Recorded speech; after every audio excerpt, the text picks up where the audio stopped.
30, 2020, the Philippines Department of Health reported the first case of COVID-19 in the country with a 38-year-old female Chinese national. Kahapon, ang update sa ating bansa ay ang confirmed cases 10,343. Ang naka-recovered is 1,618. Ang namatay, 685. Dito sa Qatar, humigit kumulang sa 2 buwan, 59 days, ang nakakalipas mula nang magkaroon ng lockdown sa ilang bahagi dito sa Qatar. Ngayong umaga, tayo makikinig ng tinatawag ng salita ng Diyos. Threefold work of the Holy Spirit in the world. Tatlong gawain ng banal na Espiritu sa mundo. Sa kabuang mundo, sa kapaligiran, marami nagugulumihanan dahil sa nangyayari. Ngunit, merong nakasulat sa banal na kasulatan na ito yung ating tanggulan at ito rin ang ating pinanghahawakan. Merong tatlong gawain ang Espiritu Santo sa ibabaw ng mundo. The threefold work of the Holy Spirit in the world. Number 1, we have the new teacher and a reminder of truth. John chapter 14 verse 26.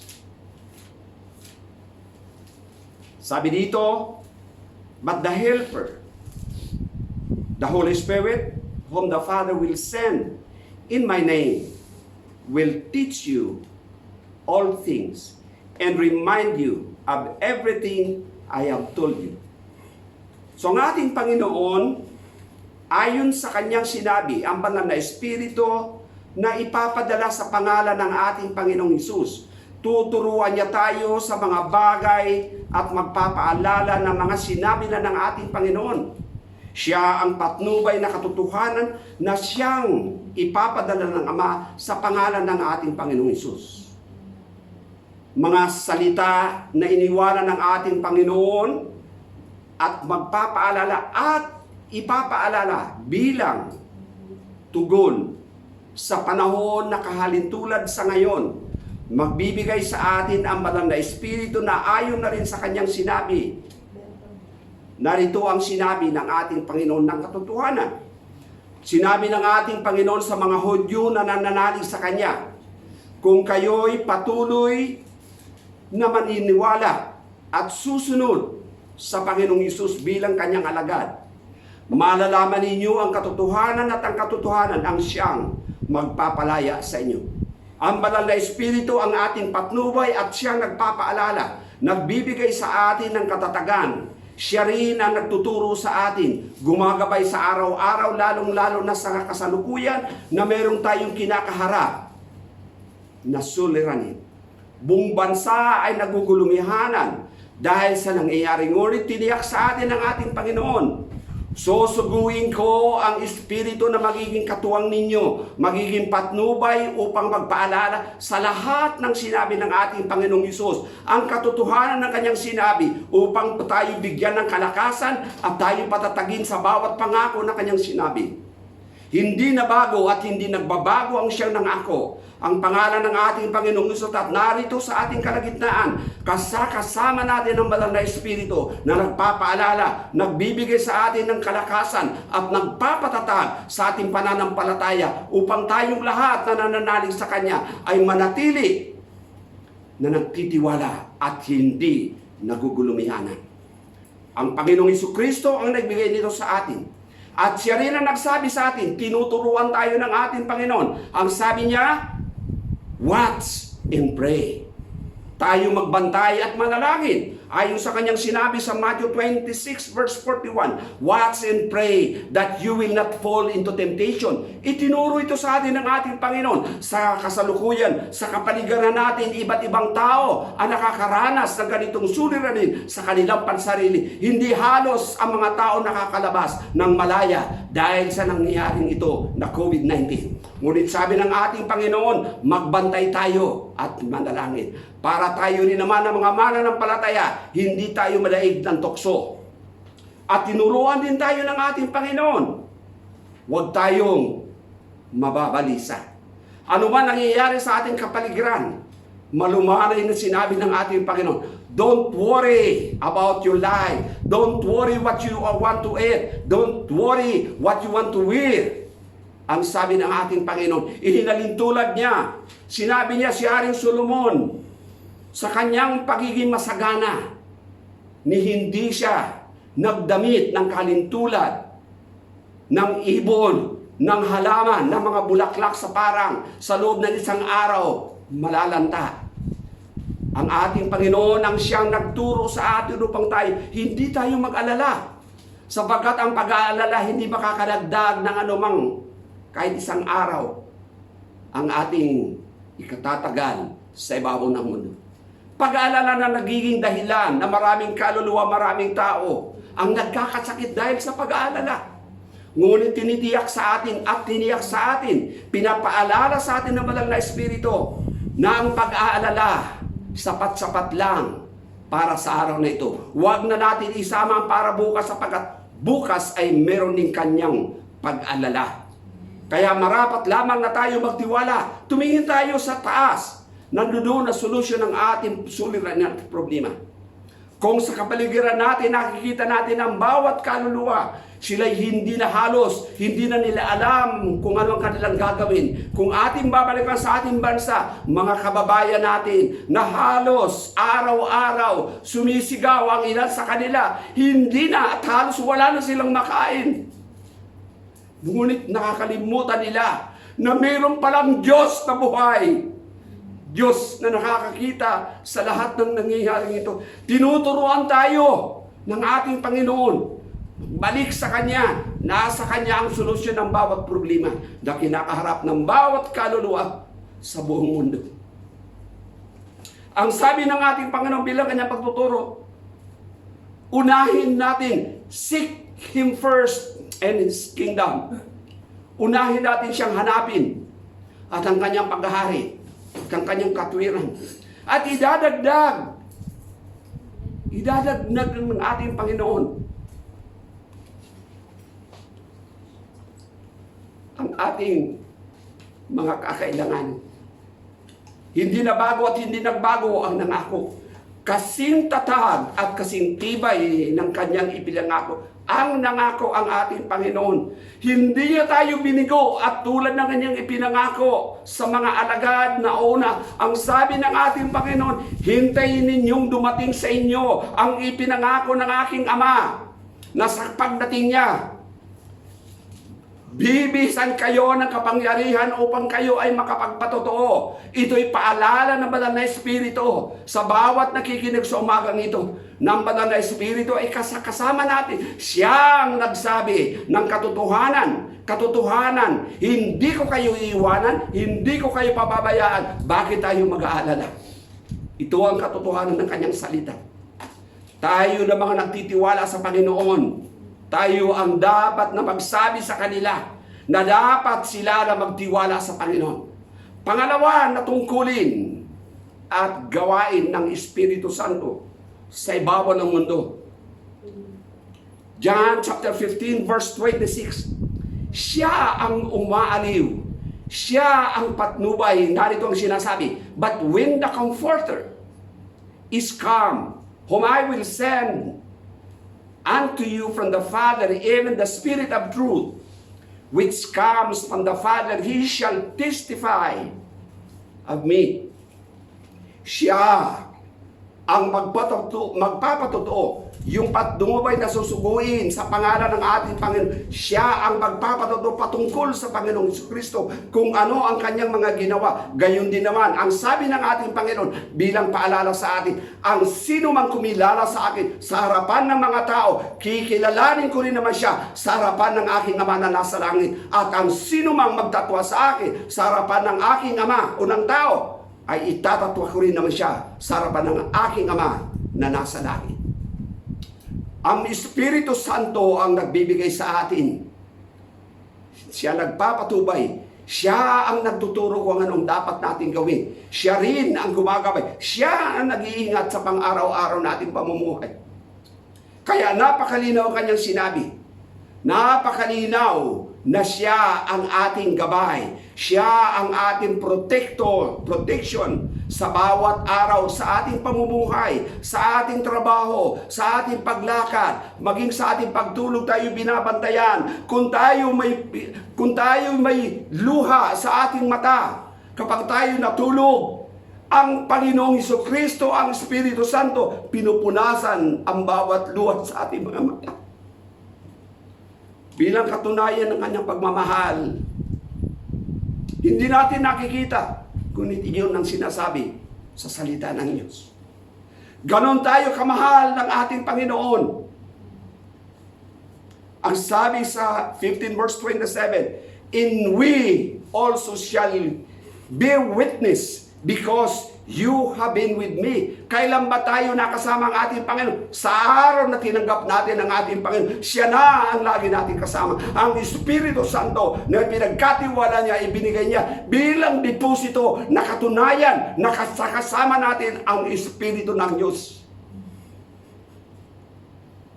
Nung araw na tinanggap natin ang ating Panginoong Hesus, binigyan tayo ng deposito at ang Espiritu Santo ang naging deposito para bawat mananampalataya na nagtitiwala sa Kanya. Tiniyak ng ating Panginoon, sasamahan kayo ng aking Espiritu, at siya lamang sasabihin niya kung anong narinig niya na sinabi ng Panginoong Jesucristo.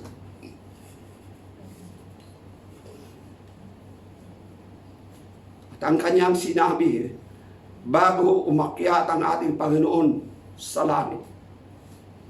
Ang sabi ng ating Panginoon, "But you will receive power." Kaya't bawat isa sa inyo may kapangyarihan ay pinagkaloob ang Diyos sa atin.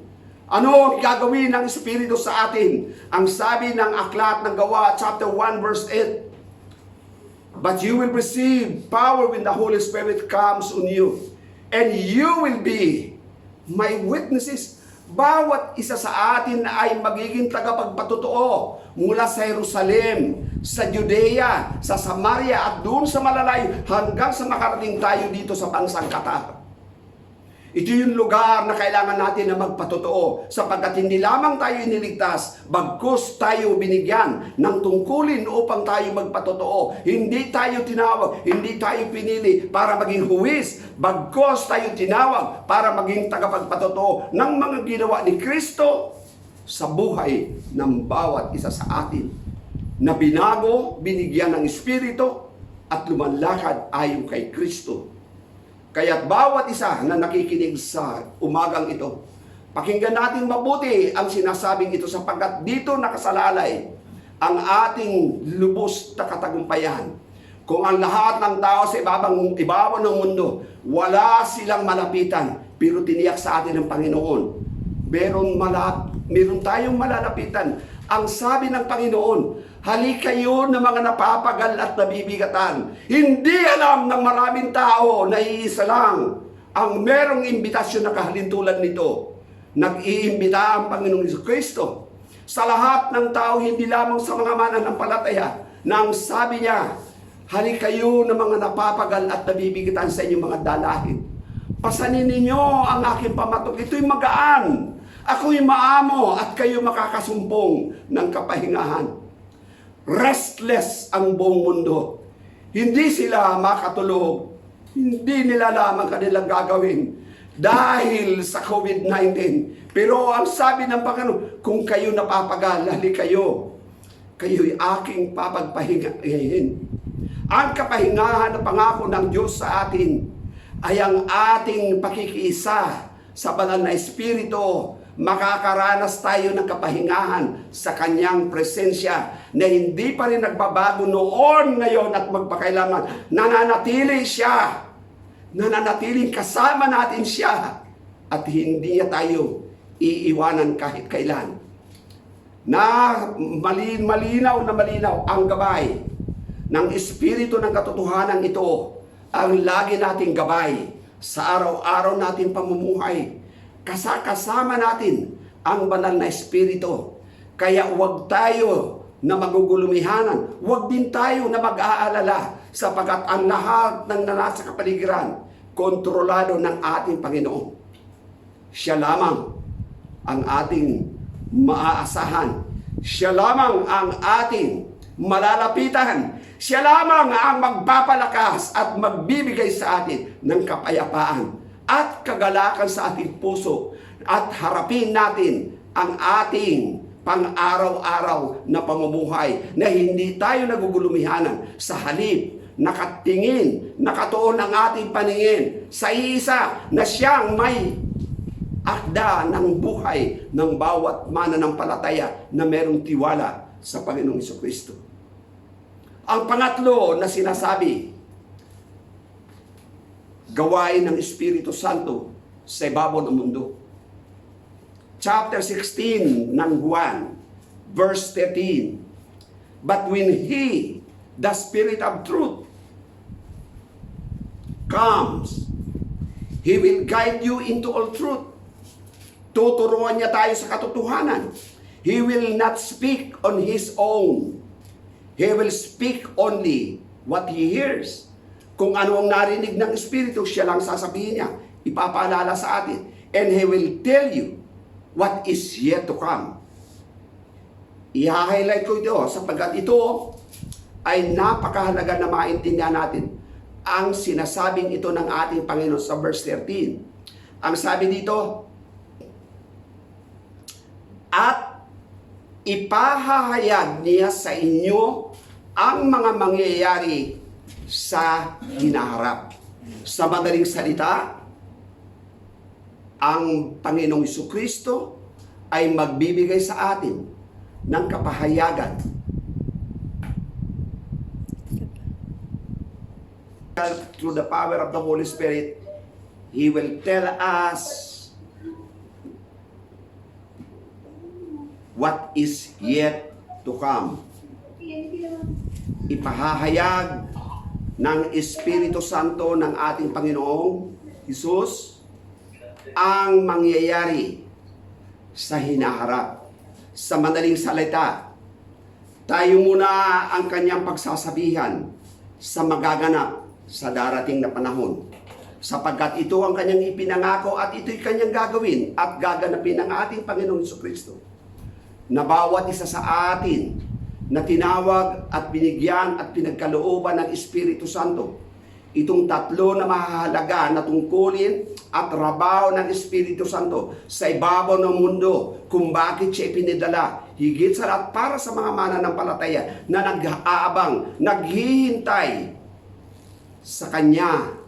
Araw-araw tayo naghihintay sa Kanya. Nananabik tayo. Tanda po natin ang sinasabi ng ating Panginoong Jesucristo bilang pagtuturo sa atin na ang banal na Espiritu ang siyang magtuturo sa atin, maging sa ating pananalangin. Hindi tayo dati marunong manalangin, ngunit sa pamamagitan ng Espiritu Santo, tinuruan niya tayo kung ano at paano ang wastong pananalangin. Natutunan natin kung paano ang nararapat na panalangin. Natuto tayo sa Panginoon sa pamamagitan ng Espiritu Santo na dati ang ating panalangin, puro pa atin, akin, akin. Ngunit ngayon, pati ibang tao, pati nasa malayo, natutunan na natin na ipanalangin sila sapagkat ito ang nararapat at ito rin ang hiningi ng Espiritu Santo. Tinuruan tayo ng ating Panginoon sa katotohanan ito. Kaya mga kapatid kay Kristo na nakikinig sa iba't ibang dako ng mundo, patuloy natin na namnamin ang mga pangakong ito. Huwag tayong mababalisa, huwag tayong mag-aalala. Tatlo ang trabaho. Tatlo na espesipiko na trabaho ng Espiritu Santo. kung bakit siya nandito sa ibabaw ng mundo. Una, siya ang ating tagapagturo, mga kapatid, kay Kristo. Siya ang tagapagpaalala bilang siyang Espiritu ng katotohanan. Pangalawa, siya rin ang ating mang-aaliw. Inaaliw tayo sa panahon na tayo ay nakakaranas ng ganitong pag-alala, kabigatian at kalungkutan. Siya ang Espiritu, Spirit of Comfort. At yung pangatlo na sinasabi na pangako tungkulin ng Espiritu Santo, siya ang patnubay ng bawat isa sa atin. Patnubay, gabay, saan man tayo at anuman ang ating ginagawa. Ang Espiritu ng Diyos, tandaan po natin mabuti, kasama ninyo, kasama natin. Hindi niya tayo bibiguin sa bawat kahilingan natin. Tulad ng kanyang pinangako, hanggang ngayon, hindi kayo humingi. Humingi kayo para maging lubos ang inyong kagalakan. Ito ang sinabi ng Espiritu ng Diyos. Sa umagang ito, pakinggan natin muli ang kanyang paalala. Sabi niya, nandiyan ang Espiritu Santo, ang tungkulin at ang trabaho para maging guro natin, para siya magpaalala, siyang Espiritu ng katotohanan. Pangalawa, siya rin, ang Espiritong ito, ang tagapagpatotoo, na siya ang nag-aaliw sa atin. Tagapag-aliw siya natin. Espiritu ng katotohanan na dapat din natin ipaggalandakan, ipagsigawan sa buong mundo ang ginagawa ng ating Panginoong Jesucristo sa pamamagitan ng kanyang Espiritu Santo. At ang pangatlo, siya rin ang gumagabay sapagkat siya ang Espiritu ng katotohanan. Kaya bilang pagtatapos, mga kapatid, itong tatlong ito dapat at lagi natin aalalahanin at tatandaan ang kanyang mga sinabi na tayo na mga tinawag at pinili at binigyan ng kanyang Espiritu Santo. Huwag tayo mag-aalala, huwag tayong magugulumihanan sa ating kapaligiran. Pag tumingin ka sa iyong kapaligiran o sa kaliwat sa kanan na punong-puno ng suliranin at problema, tumingin ka sa taas. Sabi ng banal na kasulatan, remember the Lord your God, for it is He who, sabi niya, sapagkat siya lamang ang kumukupkup sa inyo. Tandaan natin mga kapatid, siya ang kumukupkup sa lahat ng mga mananampalataya na buong puso nagtitiwala sa Kanya. Kaya mga kapatid, magbigay tayo ng parangal sa Diyos sapagkat ang pagbibigay ng parangal sa Kanya ang buhay at hininga ng bawat mananampalataya. Sa kabila ng mga nangyayari sa kapaligiran, papurihan, parangalan natin ang Diyos ng walang hanggan. Iyan ang ating tungkulin. Kung ang Espiritu Santo may tungkulin sa ibabaw ng mundo, tayo mga mananampalataya, ang ating tungkulin sa ibabaw ng mundo, patuloy natin siyang parangalan, patuloy natin siyang papurihan, patuloy natin siyang sambahin sa Espiritu at sa katotohanan. At awitan ng mga masasayang awitin at atin ding damhin ang kanyang tugon sa bawat kailangan natin para sa Kanya. Purihin ang Diyos at maraming salamat. Pagpalain kayong lahat ng mga nakikinig. Sumayin nyo nawa ang pangako ng Diyos na manatili ang kanyang pagpapala. Pagpapala hindi lamang spiritual, hindi lamang pisikal, pero higit sa lahat, material na buong puso niyang ibinibigay sa bawat nagtitiwala at nananalig sa kanyang pangalan.